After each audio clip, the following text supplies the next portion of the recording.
இப்போ நம்ம அங்கே போகல, திருநெல்வேலி ஜங்ஷனை பக்கம் போய்கிட்டு இருக்கோம். இது வந்து பார்த்திங்கன்னா பழைய பார்வதி தேட்ரு. அப்படியே வந்து பார்த்திங்கன்னா இங்கனக்குள்ளே கொஞ்சம் தூரத்துலேயே வந்து ரத்னா தேட்டர் இருக்குது. இது வந்து பார்த்திங்கன்னா ரத்னா தேட்டருங்க. வேறு லெவலில் இருக்குங்களா? இதுக்கப்புறம் தாண்டி ஸ்ரீபுரத்தோட சென்ட்ரல் தேட்டர் இருக்குது. சும்மா பார்க்கறதுக்கே அம்சமாக இருக்கும். இது வந்து பார்த்திங்கன்னா கல்யாண் ஜுவல்லர்ஸ் இருக்குது. அப்படியே இப்படி கொஞ்சம் தூரத்தில் போய் ஆப்போசிட்டில் பார்த்தோம்னா கசானா இருக்குது. கசானா ஜுவல்லர்ஸ் அதையும் காட்டுறேன் பாருங்கள். இந்த ஒரே ரோடு தாங்க, எல்லா கடைகளும் இருக்கும். இந்த ஒரே ரோட்டில் ஃபுல்லாக அந்த சைடு வரைக்கும் லாஸ்ட் வரைக்கும் போய்ட்டு சுற்றிட்டு வரதுக்குள்ள நீங்கள் எல்லா பர்ச்சேஸையும் முடிச்சுட்டு திரும்ப நீங்கள் ஊருக்கு ஜங்ஷனுக்கு வந்து பஸ் ஏறுற அளவுக்கு இருக்கும். இது வந்து பார்த்திங்கன்னா வஉசி மைதானங்க. எங்கள் ஊரில் பொருட்காட்சி என்ன இது போட்டாலும் சரி இந்த வஉசி மைதானத்தில் தான் போடுவாங்க திருநெல்வேலியை பொறுத்த வரைக்கும். இப்போ அங்கே வணிக வளாகம்னு ஒரு பெரிய பில்டிங்கை கட்டியிருக்காங்க. நான் இதுக்கு முன்னாடி பார்க்கல, இல்லை இப்போ புதுசாக இருக்குது, 2 வருஷம் கழிச்சு பார்க்கல. அங்கே போகலாம். அப்படியே வந்துக்கிட்டே இருக்க வேண்டியதாங்க. இப்போ கொஞ்சம் மதியான வேலைங்கிறனால இந்த ரோடு வந்து கொஞ்சம் ரெஸ்ட் இல்லாமல் கொஞ்சம் அமைதியாக இருக்குது. இதே நீங்கள் வந்து காலையிலையோ சாயந்தரமாக வந்தீங்கன்னா வேறு லெவலில் இருக்கும்.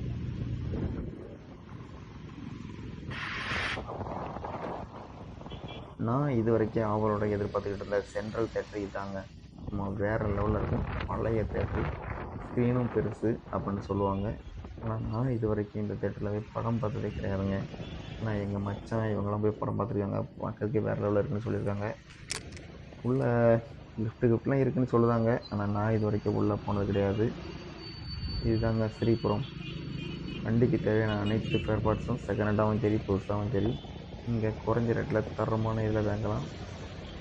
திருநெல்வேலியை பொறுத்த வரைக்கும் திருநெல்வேலி வந்தாலே வண்டிக்கு தேவையான அனைத்து பொருளுமே இந்த ஸ்ரீபுரம் தாங்க. ஸ்ரீபுரத்தில் வந்து நீங்கள் என்ன பொருளாலும் எடுத்து போயிடலாம்.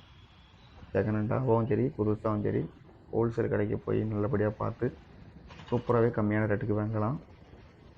இந்த மொத்த ஏரியாவுமே ஸ்ரீபுரம் மொத்த ஏரியாவுமே ஹோல்சேல் ஏரியா தான். அதுவும் வண்டி சம்மந்தமாக உள்ளது தான். அதே மாதிரி பார்த்திங்கன்னா நயனாகுளம் வந்து பெரிய காய்கறி மார்க்கெட் இருக்குது. ஆனால் அங்கேயும் வந்து பழைய வண்டி ஃபேர்பர்ஸ் கடைங்க இருக்குது. ஆனால் வந்து ஒரு சில கடைங்க இருக்குது. ஆனால் ஸ்ரீபுரம் தாங்க மெயினு. நம்ம இப்போ பார்க்குறது வந்து நீங்கள் இப்போ பார்த்துட்டு இருக்க வந்து ரெட்டைப்பாலங்க. நம்ம ஆளுங்க நிறைய வீடியோவில் சொல்லியிருப்பாங்க திருநெல்வேலி ரெட்டைப்பாலம்னு. அந்த ரெட்டைப்பாலம் தாங்க இது. நம்ம வந்து இப்போ அந்த ரெட்டைப்பாலத்தில் 2வது பாலத்தில் தாங்க போய்கிட்டு இருக்கோம். மேல் பாலத்தில் பாருங்கள் ஃப்ரெண்ட்ஸ், இது கீழே வந்து ஒரு ஃப்ளோர் இருக்குது. அதாங்க ஒரு கீழே ஒரு பாலம் இருக்குது. நம்ம வந்து 2வது பாலத்தில் போய்கிட்டு இருக்கோம். கீழே உள்ள பாலத்தில் போனோம்னா கொஞ்சம் டிராஃபிக்காகவும் இருக்கும். அந்த பாலம் வந்து ரொம்ப குறுகுனதாகவும் இருக்கும். கொஞ்சம் சீக்கிரமாக போக முடியாது. அதனால் வந்து நம்ம வந்து மேல் பாலத்து வழியோடி போய்கிட்டு இருக்கோம். ஏன்னா ஜங்ஷனுக்கு போகணும். அங்கே போய்ட்டு பஸ் ஸ்டாண்டை சுற்றி பார்த்துட்டு அப்படியே ரிட்டன் ஸ்ரீபுரத்துக்கு வந்து நம்ம பொருளை வாங்கிட்டு திரும்ப ஊருக்கு போகணும். மழை வர்ற மாதிரியே இருக்குது காலையிலேருந்து பார்க்கல. அப்போ ரெண்டு மலைச்சாரெலாம் விழுந்துக்கிட்டு இருக்குது. அதனால் நம்ம எவ்வளோ சீக்கிரம் சுற்றிட்டு திரும்ப வீட்டுக்கு போக முடியுமோ போகணும். இது வந்து திருநெல்வேலி ரயில்வே ஸ்டேஷனுங்க. பாருங்கள், இப்போ வந்து பார்த்திங்கன்னா நம்ம ஃப்ரெண்டு கொஞ்சம் பரபரப்பாக வண்டி ஓட்டிகிட்டு இருக்காப்புல. அதனால் கொஞ்சம் நம்ம வீடியோ வந்து நிறுத்தி நிதானமாக எடுக்க முடியல. முடிஞ்ச அளவுக்கு நான் காட்டுறேன் பாருங்கள் ஃப்ரெண்ட்ஸ். இப்போ வந்து நம்ம ஜங்ஷனுக்குள்ளே போக போகிறோம். ஜங்ஷனில் வந்து புதுசாக பஸ் ஸ்டாண்டு கட்டிருக்காங்க. நானும் அதை முதல்ல பார்க்க போகிறேன். வீடியோ பார்க்குறேன். நீங்களும் ஃபஸ்ட் டைம் பார்க்குறதா இருந்தால் நம்ம வீடியோ வந்து ஒரு லைக் பண்ணிக்கோங்க. அப்படியே நம்ம ஊர் பஸ் ஸ்டாண்டு எப்படி இருக்குன்னு பார்த்து சொல்லுங்கள் ஃப்ரெண்ட்ஸ். நம்ம இப்போ பாலத்துலேருந்து கீழே வந்து கேட்குங்க. இது கொஞ்சம் நல்ல பெரிய பாலங்களாங்க, சின்ன பாலம்லாம் கிடையாது. நல்ல பெரிய பாலம் தான். நம்ம இப்போ பாலத்துலேருந்து கீழே இறங்கினோடனே லெஃப்ட் சைடில் திரும்பினோம்னா நேராக ஜங்ஷன் ரோடு தாங்க. இது வந்து பார்த்திங்கன்னா ஒரு 3 முக்கு ரோடு எப்படி இருக்குது பார்த்தீங்களா? இந்த மாதிரி எப்போதுமே நல்லா ரெஸ்ட்டாகவே இருக்கும் இந்த ரோடும். நம்ம இப்போ பஸ் ஸ்டாண்டுக்குள்ளே வந்துட்டோங்க. புதுசாக ஒரு பில்டிங் இருக்குது. அதுதான் பஸ் ஸ்டாண்டு ஆரம்பிக்க போகுதுன்னு நினைக்கிறேன். நம்ம ஃப்ரெண்டும் அதான்னு சொல்லியிருக்காரு. வாங்க பார்க்கலாம். ஆமாங்க, அதாங்க இந்த பில்டிங் தாங்க பஸ் ஸ்டாண்டு. இதை பார்த்தா ஜங்ஷன் பஸ் ஸ்டாண்டு பக்கத்தில் பெரிய மால் மாதிரி இருக்குது. ஆனால் நம்ம இப்போ இந்த பஸ் ஸ்டாண்டுக்குள்ளே போக முடியாது. நம்ம பஸ் ஸ்டாண்டை சுற்றி சும்மா ஒரு ரவுண்ட் மாதிரி அடிச்சுட்டு திரும்ப போயிடுவோம். இது பஸ் ஸ்டாண்டோட ஃப்ரெண்டு முகப்பு பாருங்கள். அப்படின்னு நான் சொல்கிறேன். நான் இப்போ ஃபஸ்ட் டைமாக வந்திருக்கேன். இதுக்கப்புறம் இந்த பஸ் ஸ்டாண்டுக்கு வந்தால் தான் நம்மளுக்கு தெரியும் எது ஃப்ரெண்டு வழி பேக் வழிங்கிறது. வெளியில் சைட்லலாம் பார்த்திங்கன்னா பூங்கா மாதிரி போட்டிருக்காங்க. பார்க்கறதுக்கு வெளியேருந்து பார்க்க நல்லா இருக்குது, சூப்பராக இருக்குது. இங்கே பாருங்கள், நம்ம நெல்லை நம்ம பெருமை சும்மா வேறு லெவலில் இருக்குங்களா? என்ட்ரன்ஸ்லாம் பார்க்கறதுக்கு சும்மா வேறு லெவலில் இருக்குங்க. உள்ளே போய் பார்க்கலாம். ஆனால் நம்மளுக்கு இப்போ நேரம் இல்லாதனால நம்ம இப்போ வெளியோடையே சுற்றிட்டு போகிறோம்.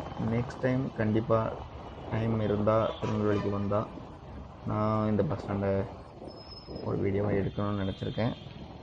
நீங்கள் இந்த வீடியோவுக்கு எந்த அளவுக்கு சப்போர்ட் பண்ணுவீங்கன்னு பார்த்துட்டு தான் இதுக்குன்னு தனியாக ஒரு நாள் ப்ராப்பராக வந்து ஒரு வீடியோவாக நான் கண்டிப்பாக எடுத்து போடுறேன். பஸ் ஸ்டாண்டு சும்மா வேறு லெவலில் சூப்பராக கட்டியிருக்காங்க. முதல்ல வந்து பார்த்திங்கன்னா அந்த பஸ் ஸ்டாண்ட் ரொம்ப இதாக இருந்துச்சு. இப்போ வந்து பார்க்கறதுக்கே சும்மா ஒரு பெரிய மாலை பார்த்த மாதிரி இருக்குது. நம்ம இப்போ பஸ் ஸ்டாண்டை ஃபுல்லாகவே சுற்றி ஒரு ரவுண்டு அடிச்சிட்டோம். இப்போ வந்து நம்ம நேராக ஸ்ரீபுரத்துக்கு தாங்க போகிறோம். பார்க்கலாம் நெக்ஸ்ட் டைம் நீங்கள் இந்த வீடியோவுக்கு எந்த அளவுக்கு ரெஸ்பான்ஸில் கொடுக்கீங்கன்னு பார்த்துட்டு நான் இதுக்கேற்றால நெக்ஸ்ட் டைம் இந்த வீடியோவை கொஞ்சம் பெருசாக லென்த்தாக இந்த பஸ் ஸ்டாண்டை எடுத்து போடுறேன். சும்மா பஸ் ஸ்டாண்டு வேறு லெவலில் இருக்குது. நிறையா பேர் வீடியோவில் போட்டிருக்காங்க, நானும் போட்டிருக்கேன். பாருங்கள், நம்ம வீடியோ பிடிச்சதுன்னா ஒரு லைக் பண்ணிக்கோங்க. அப்படின்னு நம்ம சேனலை சப்ஸ்கிரைப் பண்ணிக்கங்க.